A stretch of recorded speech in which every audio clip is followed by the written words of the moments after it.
ఇంత జరుగుతుంటే వాళ్ళంతా ఏమయ్యారు? కూతవేటు దూరంలో ఉన్న వీరంతా పార్టీ ఆఫీస్ వైపు ఎందుకు కన్నెత్తి చూడడం లేదు? కేటీఆర్ అరెస్ట్ ఖాయమని స్టేట్ అంతా కోడై కూస్తున్నా నగర నేతలు సైలెన్స్ అయిపోయారు.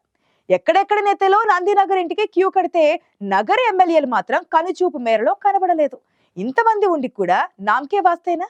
వారి మౌనం వెనుక అసలు కారణం ఏంటి?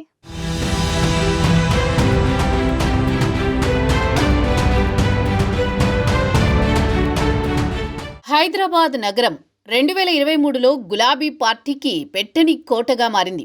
ఉద్యమ పార్టీగా తెలంగాణ ప్రత్యేక రాష్ట్రంలో సెటిలర్ల సెంటిమెంట్తో పార్టీ పరంగా కాస్త వెనుకబడిన నగరంలో బీఆర్ఎస్ అధికారంలోకి వచ్చాక సీన్ రివర్స్ అయింది. రాష్ట్రం రాకముందు ఇచ్చిన ప్రకటనలకు భిన్నంగా కేసీఆర్ పరిపాలన కొనసాగడంతో మొదటిసారి గ్రేటర్ ఎన్నికల్లో 99 స్థానాలు గెలిపించారు. ఆ తర్వాత అనూహ్యంగా బీజేపీ పుంజుకోవడంతో కారు స్పీడు కాస్త తగ్గింది. అయినా ప్రధాన పార్టీల నేతలంతా కారు ఎక్కడం మొదలుపెట్టారు. ఉద్యమ సమయంలో కేసీఆర్కి వ్యతిరేకంగా ప్రకటనలు ఇచ్చిన తలసాని శ్రీనివాస్ యాదవ్, దానం నాగేందర్ వంటి వారితో పాటు టీడీపీలో కీలకంగా ఉన్న ముఠా గోపాల్, మల్లారెడ్డి, మాగంటి గోపీనాథ్, అరికెపూడి గాంధీ, మాధవరం కృష్ణారావు వంటి వారంతా గులాబీ పార్టీలో చేరారు.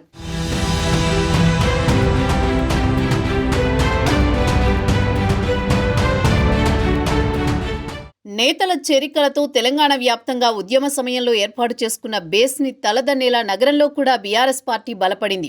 ఎక్కడా ఏ చిన్న కార్యక్రమం జరిగినా నగరానికి చెందిన నేతలు కీలకంగా వ్యవహరించారు. మొదటిసారి అధికారంలోకి వచ్చినప్పుడు పద్మారావు, మహమూద్ అలీని మంత్రులను చేశారు. అప్పుడే పార్టీలోకి వచ్చిన తలసాని శ్రీనివాస్ యాదవ్ కూడా ఛాన్స్ రావడంతో నగరంలో తన హవా కొనసాగించారు. రెండోసారి అధికారంలోకి వచ్చిన తర్వాత పద్మారావు పాత్రని తగ్గించి డిప్యూటీ స్పీకర్ పదవికి పరిమితం చేశారు కేసీఆర్. మైనారిటీ కోటాలో మహమూద్ అలీ కొనసాగితే తలసాని మాత్రం కీలక మంత్రిగా అవతరించారు. ఇదే ఊపులో ఆయన తనయుడు సాయి కిరణ్ యాదవ్ సికింద్రాబాద్ పార్లమెంటు నుంచి పోటీ చేసే ఛాన్స్ కొట్టేశారు. మొదటి నుంచి కేసీఆర్ వెన్నంటి ఉన్న పద్మారావు కుటుంబంలో మాత్రం కనీసం కార్పొరేటర్గా కూడా ఎవరికీ అవకాశం లభించలేదు.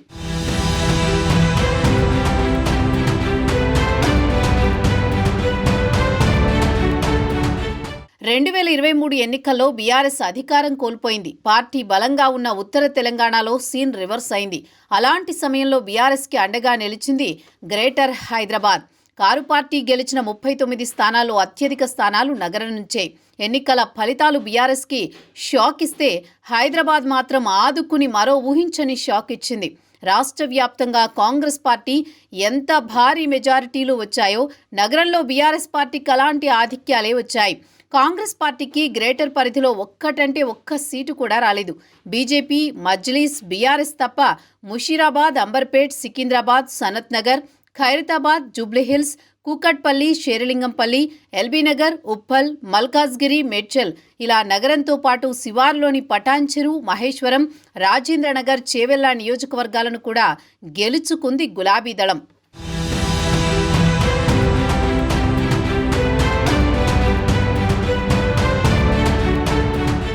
బీఆర్ఎస్ పార్టీకి స్టీరింగ్లా నిలిచింది మహానగరం. అసెంబ్లీలో ప్రధాన ప్రతిపక్ష హోదా దక్కడంలో కీలకంగా నిలిచింది మహానగరం. అలాంటి నగర నేతలు కొన్నాళ్లుగా ఎందుకు సైలెంట్ అయ్యారనే ప్రశ్న తెరపైకొస్తోంది. వీరి మౌనం వెనుక వ్యూహం ఏంటన్న సందేహం అందరినీ పట్టి పీడిస్తోంది. గ్రేటర్ నుంచి గెలిచిన వారిలో దానం నాగేందర్, అరికెపూడి గాంధీ, ప్రకాష్ గౌడ్ పార్టీ మారారు. కానీ మిగతా వారికి ఏమైందనేదే ప్రశ్న.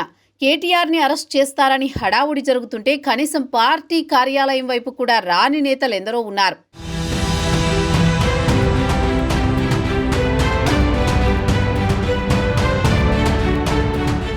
గ్రేటర్ లీడర్లు సైలెంట్ కావడానికి ప్రధాన కారణం కేటీఆర్ టీమేననే వాదన వినిపిస్తోంది. పార్టీ కార్యాలయంలో హడావిడి చేసే బ్యాచ్తోనే ఈ పరిస్థితి వచ్చిందంటున్నారు. పార్టీ కార్యాలయంలో నాయకుణ్ణి కలిసేందుకు బస్తీల నుంచి క్యాడర్ని తీసుకొస్తే కేటీఆర్ కంటే ఈ బ్యాచ్ హడావుడే ఎక్కువైందని, తమ నియోజకవర్గాల నిర్మాణం, త్వరలో రాబోయే గ్రేటర్ ఎన్నికల గురించి ఆయన దృష్టికి తీసుకువద్దామంటే వాళ్లు అవకాశం ఇవ్వడం లేదని ఆందోళన చెందుతున్నారు. ఎన్నిసార్లు పార్టీ కార్యాలయానికి వచ్చినా, నందినగర్లోని ఇంటికొచ్చినా ఇదే పరిస్థితి ఎదురు కావడంతో పాత టీం ఉన్నన్నాళ్లు తామేమీ చేయలేమన్న నిరుత్సాహంతో ఉన్నారు కొందరు నేతలు.